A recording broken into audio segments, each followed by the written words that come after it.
स्नेहा का सपना था कि उसे कोई बहुत ज्यादा समझदार और स्मार्ट पढ़ा लिखा लड़का मिले, लेकिन कहते हैं ना, जो भाग्य में होता है होता वही है। देख, मैं साफ कह रही हूँ, लड़की के बाप के पास भर भर के पैसा है। अरे एक बार लड़की ने तुझे पसंद कर लिया तो समझ के पैसे की तो नदियां भर जाएंगी, लेकिन फिर भी तेरी प्यास नहीं बुझेगी बेटा। अरे माँ, फ्रिज में मैंने 2 बोतल पानी की रखी है, और कैसे प्यास बुझेगी? अरे 5वीं फेल, मैं बात कर रही हूँ पैसों की प्यास की। तू गवाह नहीं समझेगा इस बात को, बस तुझसे लोगों की नौकरी करवा लो।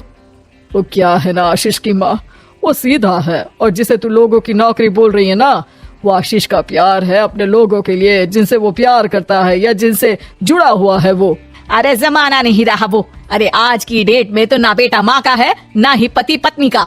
कैसी बात कर रही है माँ? चाहे दुनिया यहाँ की वहाँ क्यों ना हो जाए, मैं आपके बिना नहीं रह सकता, ना ही मैं आपको कभी धोखा दे सकता हूँ। अरे हाँ, ठीक है ठीक है। देख, लड़की को पढ़ा लिखा लड़का चाहिए तो वहाँ चुप रहना, जबान खोलेगा तो पता चल जाएगा कि 5वीं पास है। अरे तो पढ़ा देती ना आगे, माना सौतेली माँ हो, लेकिन दहेज की लालच तो अपने बेटे जैसी ही रख रही हो। पापा ऐसा मत बोलिए ना माँ को, वो मेरी माँ है, मैं उनसे बहुत प्यार करता हूँ। अच्छा अच्छा बेटा, कुछ नहीं कहता, बस तैयार हो जा, चलते हैं और देखते हैं कि कौन है लड़की और क्या चाहती है। सभी मिलकर लड़की देखने जाते हैं, जहाँ स्नेहा आशीष को देखकर ही इम्प्रेस हो जाती है। वाह, कितना हैंडसम है, काश इससे मेरी शादी हो जाती, लेकिन पता नहीं कितना पढ़ा लिखा है। स्नेहा, लड़का बहुत अच्छा है, बेचारी की माँ दूसरी है, लेकिन देख रही है ना, हीरा भी इतना चमकीला नहीं होगा जितना कि ये। स्नेहा को समझ नहीं आता कि वो क्या करे। वो आशीष से मिलती है, उसकी सादगी, उसकी बातें उसे भा जाती है। मैंने नहीं सोचा था कि इतना पढ़ा लिखा लड़का मुझे मिलेगा। मैं शादी करने के लिए तैयार हूँ। और फिर स्नेहा और आशीष की शादी हो जाती है। शादी के बाद सासू माँ कहती है, अरे बेटा, वो तेरे जेवर मुझे दे दे, मैं संभाल कर रख दूंगी। स्नेहा, जो कि खुद भी एक समझदार लड़की थी, नहीं नहीं, मैं अपने जेवर नहीं दूंगी, उसके लिए तो मैंने पहले ही लॉकर खुलवा लिया था माँ जी। ये मेरी कुछ आर्टिफिशियल ज्वेलरी है, इसे रख लीजिए, वैसे मेरी अलमारी में जगह नहीं है ना। सास बेचारी नई नई बहू से क्या उलझती।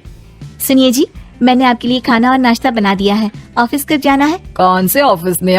मैं तो घर का सारा काम करता हूँ। हाँ? क्या बात कर रहे हैं, इतना पढ़ लिख कर आप घर का काम क्यों करते हैं? कितना पढ़ लिख कर? मैंने तो सिर्फ 5वीं तक पढ़ाई की है।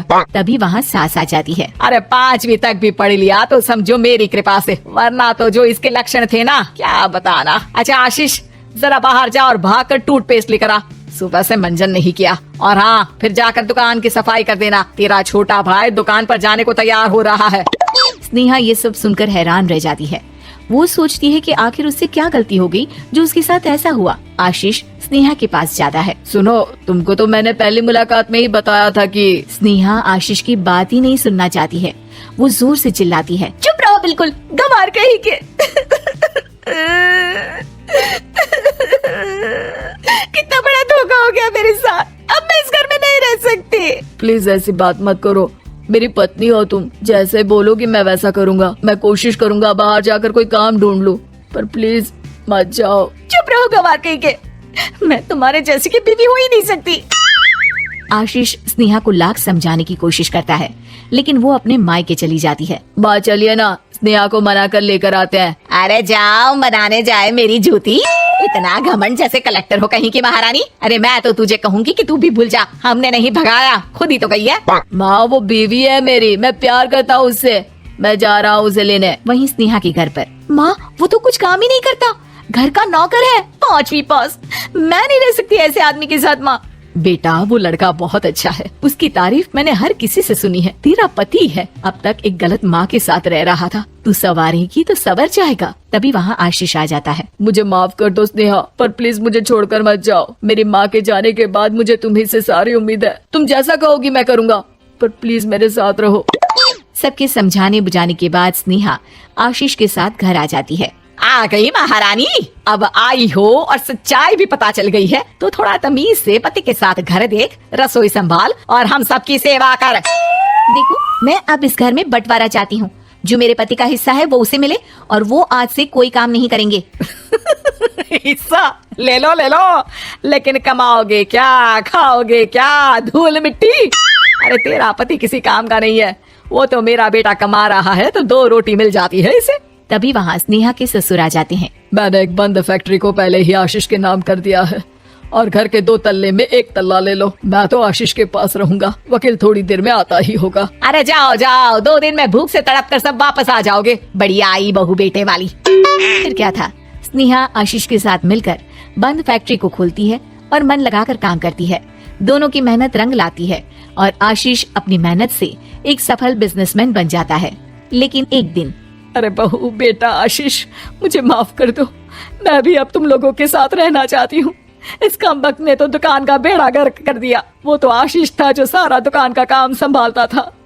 बेटा हमारे पास तो खाने को भी नहीं बचा। माँ जी, इसे कर्म के फल कहते हैं। खैर, खाना है तो आपको और आपके बेटे को काम करना पड़ेगा, समझी? हे भगवान, अब ये दिन आ गए हैं कि बहू के साथ रहने के लिए मुझे काम करना पड़ेगा। बेटा आशीष, तू ही समझाना अपनी बीवी को।